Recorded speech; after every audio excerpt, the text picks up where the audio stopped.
Sim, por que será que todo ser humano nasce artista? Você nasceu artista? Vamos ver. A ideia de que todo ser humano nasce artista não é só poética. Ela tem base em várias áreas da psicologia.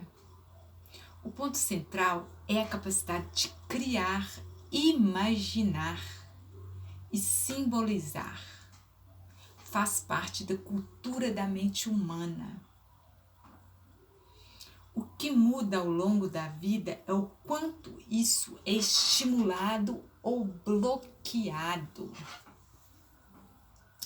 A mente humana nasce simbólica. A mente humana nasce simbólica. Desde cedo, a criança desenha sem aprender técnica, inventa histórias, transforma objetos em fantasia. Isso mostra que o cérebro humano já nasce com imaginação ativa, pensamento simbólico, necessidade de expressão em termos psicológicos. Criar é tão natural quanto falar ou andar.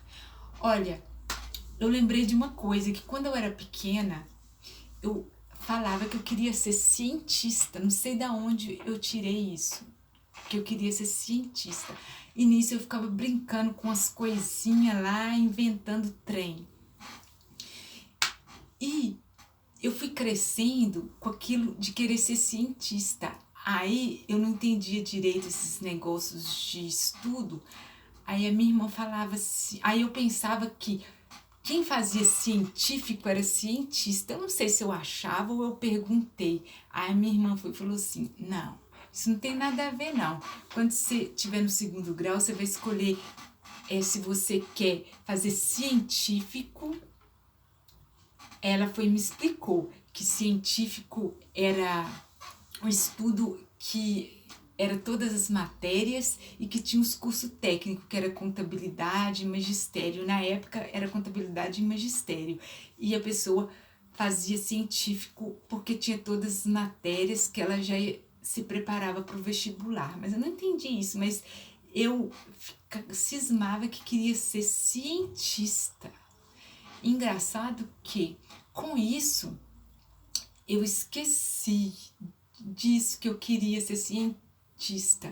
Aí quando eu comecei a estudar Hélio Couto, aí o Hélio Couto falava muito da dupla fenda, do experimento da dupla fenda, do efeito Zenão, e citava lá aqueles cientistas. Aí veio à tona tudo isso na minha cabeça. Será que eu fui cientista? Tem outra coisa que aconteceu. Eu era pequena, eu achei um livrinho aqui na minha casa. Achei porque tinha muito livro aqui. Tinha uma vizinha que trabalhava na casa de uma pessoa que dava muito livro para ela. E como na minha casa todo mundo estudava, e ela dava esses livros pra gente. E o livrinho pequenininho assim, se bobear eu tenho ele até hoje, depois eu vou procurar aí nessas bagunças, que era falando sobre o átomo, tudo sobre o átomo. E eu fiquei com isso na minha cabeça, mas tipo, ficou naturalmente. Quando eu fui estudar o Hélio Couto, que eu lembrei disso tudo. Mas engraçado que uma coisa vai conectando com a outra. Porque eu que peguei esse livrinho, tipo, aqui em casa todo mundo gostava de ler, lia outros livros de história, mas esse livrinho foi só eu que peguei, fiquei com ele, ficava lendo, e ele tinha umas letras grandes, talvez é porque ele era pequenininho e eu era criança, e por isso que eu achei bonitinho ele, não sei, mas independente disso, esse livrinho do átomo ficou comigo. E depois de muito tempo eu fui estudar o Hélio Couto e que eu fui entender como que o átomo é importante. E desde pequena eu tive contato com o átomo, mas para mim, assim, não tinha essa importância que tem hoje, porque se a pessoa conhecer realmente o que é um átomo, que todas as coisas veio de um átomo, e que se ela ir a fundo no átomo, ela vai chegar na unidade que é o vácuo quântico. Isso tem uma importância incrível, mas olha que o assunto é outro. Então vamos voltar aqui, olha. Desde cedo a criança desenha sem aprender técnica, inventa histórias, transforma objetos em fantasias. Criar é tão natural quanto falar ou andar. O inconsciente quer se expressar. Para Jung, o ser humano carrega um universo interno cheio de imagens, emoções e símbolos. Esses conteúdos precisam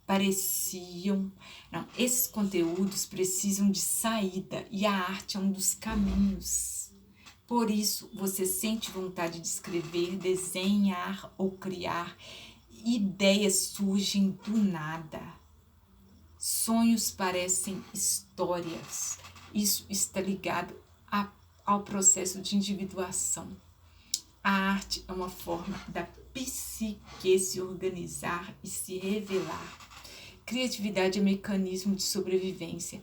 Criar ferramentas, resolver problemas, imaginar soluções, adaptar-se ao ambiente. Ou seja, todo ser humano é criativo por natureza, porque isso garantiu... Todo ser humano é criativo por natureza, porque isso garantiu nossa sobrevivência. Verdade. A arte é uma extensão disso.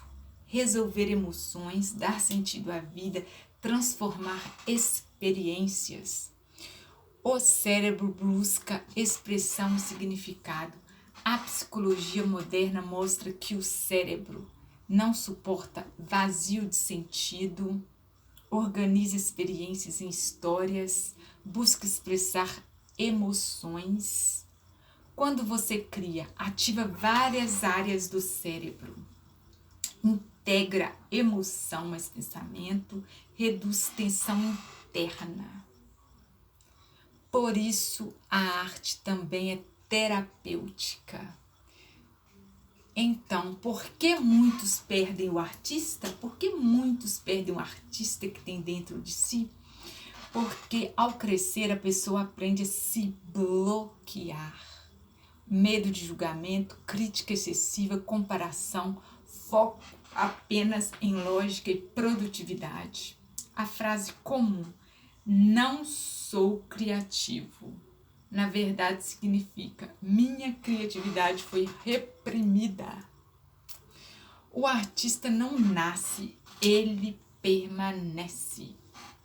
A diferença não é quem nasceu artista, o que é quem não deixou morrer essa parte. Artistas mantêm curiosidade, continuam explorando, aceitam errar, expressam o que sentem. Visão profunda, integração psicológica. Na visão de Jung, o artista é aquele que escuta o inconsciente, transforma a emoção em símbolo, dá forma ao invisível. Isso não é exclusivo de poucos. É uma capacidade humana universal. Conclusão. Todo ser humano nasce artista porque possui imaginação natural, pensa simbolicamente, precisa expressar emoções, busca sentido na vida, carrega conteúdos internos que querem se manifestar. Verdade final. Você não precisa se tornar artista. Você só precisa remover o que te fez esquecer que já era. Então, você não precisa remover o que te fez esquecer que já era. Você não precisa se tornar artista. Você só precisa remover o que te fez esquecer que já era. Beijo.